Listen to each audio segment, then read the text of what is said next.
बनारस की आवाज news channel like subscribe share जरूर करें। अस्सलाम वालेकुम, मेरा नाम है मकबूल अहमद और आप देखना शुरू कर चुके हैं बनारस की आवाज़ न्यूज़ चैनल।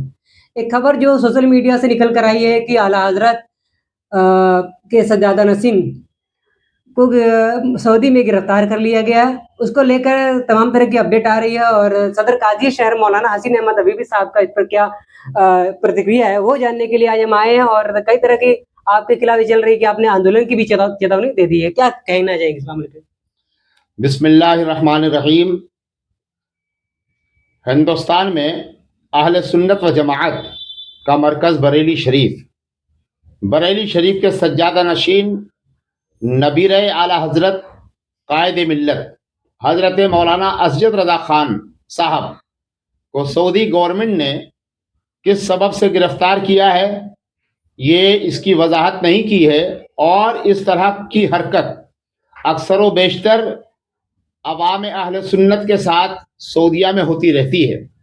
लिहाजा मैं अपने भारत के अंदर, अपने हिंदुस्तान में, हम अपने राष्ट्रपति, प्रधानमंत्री और वज़ीर ख़ारजा यानी विदेश मंत्री और हज मंत्री से मैं खुसूसी तौर पर मैं मांग करता हूँ कि बग़ैर किसी सबब के सऊदी गवर्नमेंट की तरफ से इस तरह की जो जारहियत होती है, हुकूमत हिंद इसमें हस्तक्षेप करे और हमारे कायद को फौरी तौर पर रिहा करे।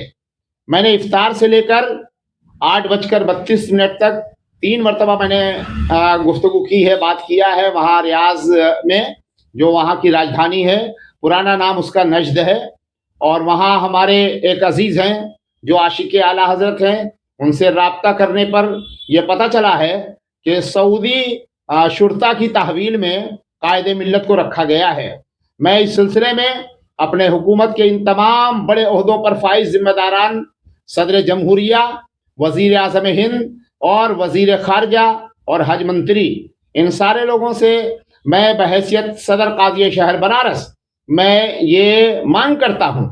और इस सिलसिले में हमारे साथ खलीफा ताजुश्शरिया मुजाहिद दौरा अमीरुल क़ुज़ात हज़रत अल्लामा अंसारुल हक साहब व दीगर उलमाए किराम भी इस सिलसिले में साथ में मौजूद हैं, जिन्होंने कहा कि फौरी तौर पर सऊदी गवर्नमेंट बिला शर्त उनको रिहा करे और उनके साथ किसी तरह की ज़्यादती और जुल्म ना करे। अगर सऊदी गवर्नमेंट अपनी इन हरकतों पर नज़रसानी नहीं करती है तो हिंदुस्तान के मुसलमानों को इस पर सख्त कदम उठाने के लिए मजबूर होना पड़ेगा। लिहाजा मैं अपने मुल्क के इन तमाम जिम्मेदारों से फिर मैं गुजारिश करता हूं, जैसे रज़ा एकेडमी ने तहरीरी तौर पर मांग की है और यहाँ की दीगर तंजीमों ने भी, मैं बनारस की तरफ से अपनी जिम्मेदारी पूरी करते हुए मैं ये आह्वान करता हूँ, ये अपील करता हूँ कि कायदे अहले सुन्नत मौलाना असजद रज़ा ख़ान साहब को फौरी तौर पर सऊदिया में रिहा किया जाए। ऐसे में आपने कहा था कि इससे पहले भी ऐसी घटनाएं हो चुकी हैं, गिरफ्तारी हो चुकी है, हाँ, क्या है मामला? ये देखिए, ईरान ने इस सिलसिले में बहुत सख्त कदम उठाया था तो ईरान के साथ जुल्म बंद हो गया। यहाँ से जो हाजी हज के लिए जाते हैं, उम्रे के लिए जाते हैं, वो अपना फेयर देते हैं, आपके सारे कानून की पाबंदी करते हैं। सऊदी गवर्नमेंट के कानून और इंडियन गवर्नमेंट के कानून की पाबंदी करते हुए जो बंदा हज या उम्रे में जा रहा है, वहां पर वो या रसूल अल्लाह कह देता है या वहां पर नजर नियाज फातिह के तौर पर अपने अकीदे के मुताबिक जो सवाद आज़म अकीदे सवाद आज़म अहले सुन्नत है,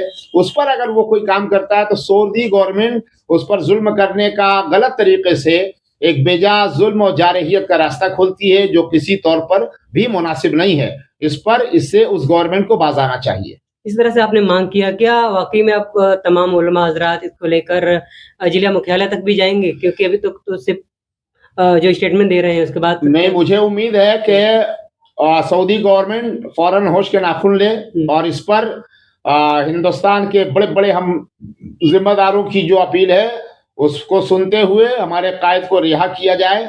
अगर हमारी आवाज़ ना सुनी गई तो इस पर हम इंशाअल्लाह फिर उलमा की मीटिंग करके अगला जो भी कदम हमारा कानून के दायरे में रहते हुए, हिंदुस्तान के जो कानून है, यहाँ के कवानीन हैं, यहाँ कॉन्स्टिट्यूशन ऑफ इंडिया हमें जिस बात की इजाज़त देता है, हम कानूनी दायरे में रहते हुए कोई भी बड़ा कदम उठाने की कोशिश करेंगे अगर हमारी मांग ना मानी गई तब। ठीक, बहुत अच्छा लगा बात करके। मिलते हैं अगली अपडेट में। अगर से वाक़ई में ये जो माँग की है सदस्य साहब ने, अगर से वो माँग पूरी नहीं हुई तो कहीं न कहीं ये बड़ी बैठक करने के बाद बड़ा कदम उठाया जाएगा। मिलते हैं अगली अपडेट में। और ये भी ब लगातार ये बताया जा रहा है कि लगातार ऐसी घटनाएँ हो रही है इंडिया के जो उलमा हज़रात हैं या जो हज उम्रा करने जाते हैं, ऐसे लोगों पर।